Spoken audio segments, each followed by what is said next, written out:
the Kesbon Valley in the east and the Zalika Valley in the north. Tonight's objective is going to be Zalika. Last night, RC alongside ANA commandos pushed and split off both areas where I'm circling now, kind of broke enemy lines and split off the two strongholds and cut off their main MSR along MSR Zenith. That's the position we're in today. ANA is going to stage at those positions that are marking, kind of see ANA 242 core locations and probably all their Blue Force trackers right now.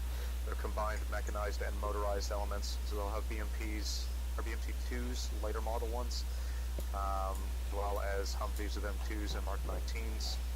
And then on the west side of the AO, they have a couple of T-72s that they're going to push into those farm fields with. Our mission is to assist ANA, these ANA line units as they push through. Also going to have ANA commandos available for air insert, air assault insert, and those will be AI controlled as well. The only way you can get those in is if you designate LZs and have them come in to possible blocking positions you want or to assist on objectives. There's about 2 Chinook full of them that could be inserted at any point.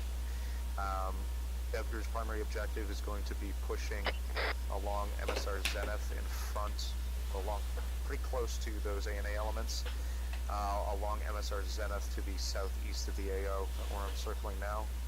Push through objective, and from there, if we capture that, we can try and sandwich the enemy in the farm fields to the west.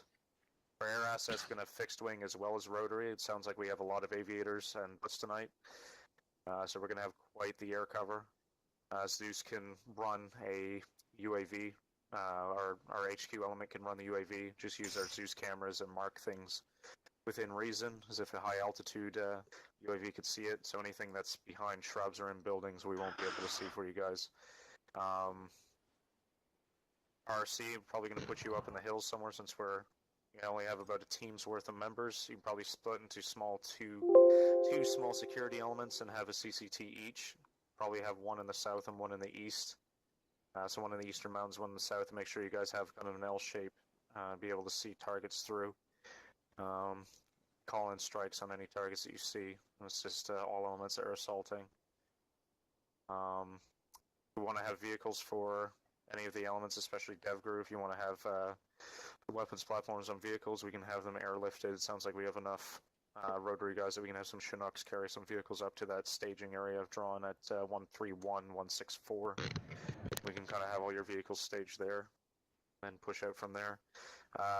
Reconnaissance is going to be done while it's dark, and then we'll skip the time ahead to early morning, so it will be daylight when the assault commences, since still large portions of 242nd Corps aren't equipped with adequate night vision optics. So we'll be launching at sunrise. Anyone have any questions about anything? We don't have the assets delineated for aircraft yet because I need to see exact numbers and figure out what they want to do. I'll probably have a briefing with all air assets once everyone else goes off to get their equipment.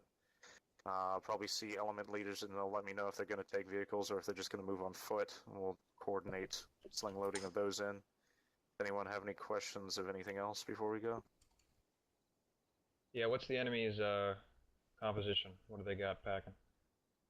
Enemy pretty much is on their last legs in the AO. Still going to have light arms, Chinese, Russian made.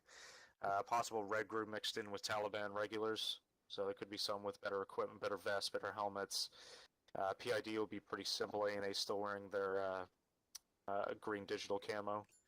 And we'll have M16s, M4 platforms. And their vehicles will be easily identified too. T-70 is still like technicals. I'm not really expecting very many though, where they're on their last legs. Their will to fight, not too sure on their will to fight, where they're kind of encircled, their backs against the wall. They might fight harder. But they also are probably fairly demoralized from a lot of recent defeats across the AO. Early in the campaign, they struck some blows against the task force, as well as other coalition elements and ANA elements, but we've had them on their heels. Currently have 2 out of 3 HVTs. Human and Signet on possible locations of other HVTs has gone dark in the past few weeks, so we're not even sure they're still in the AO. But make sure to keep an eye out for anyone that matches the descriptions in the list that was given in the campaign's initial op board. anyone you see that looks like someone of value, just take photos and have them sent up to HQ, and we'll confirm or deny anyone's identities.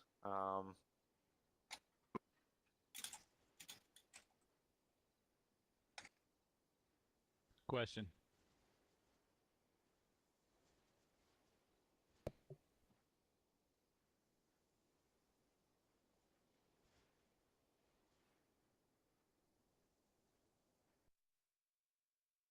Hey, Sorry, my back. TeamSpeak crashed there, so I don't know what the last thing you heard me say was.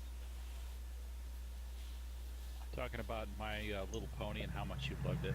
Alright. Classic. That's pretty good. I guess enemy composition's fairly similar to what we've seen before.